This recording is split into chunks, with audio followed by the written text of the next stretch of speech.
নমস্কার। আমার একটা অদ্ভুত শখ আছে, বুঝলেন? সেটা হচ্ছে এই শহরের একঘেয়েমি দেখে মাঝে মাঝে একটু রিল্যাক্স পাওয়ার জন্য আমি বাইক নিয়ে বেরিয়ে পড়ি। এই আশেপাশে যে কয়েকটা গ্রাম আছে, সে গ্রামের পথে। মানে শহরে তো খুব একটা গাছপালা কিংবা মাঠঘাট দেখা যায় না, সবসময় গাড়ি ঘোড়ার আওয়াজ,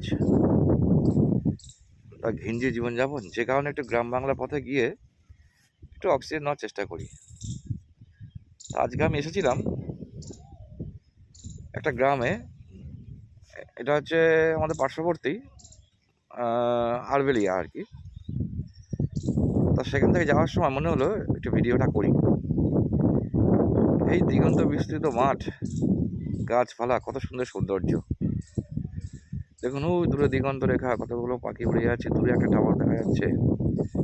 মাঠে ফসল উঠে গেছে, এখন সেই ফসলের গোড়াগুলো এখনো মাঠের মধ্যে রয়েছে। দেখুন শুনশান পথ, কত সুন্দর মুক্ত বাতাস, কত সুন্দর একটা পরিবেশ। গ্রামের মধ্যে দিয়ে চলে গেছে পাকা রাস্তা, খুব ভালো লাগে। একটু মুক্ত বাতাস, মুক্ত পরিবেশ, সবারই ভালো লাগে।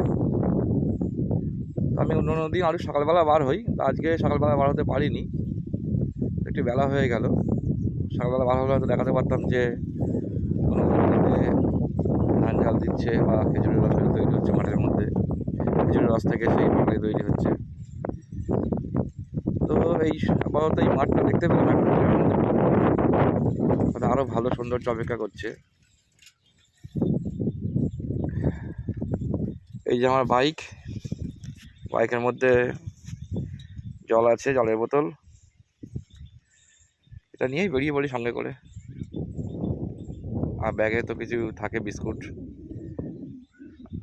ক্যাডবেরি থাকে। এই মোটামুটি 2-3 ঘন্টা ঘুরে তার বাড়ি যাব। দেখুন নীল আকাশ, মাথার ওপর মুক্ত আকাশ, কত সুন্দর একটা পরিবেশ। আজকে আপাতত এই অবধি।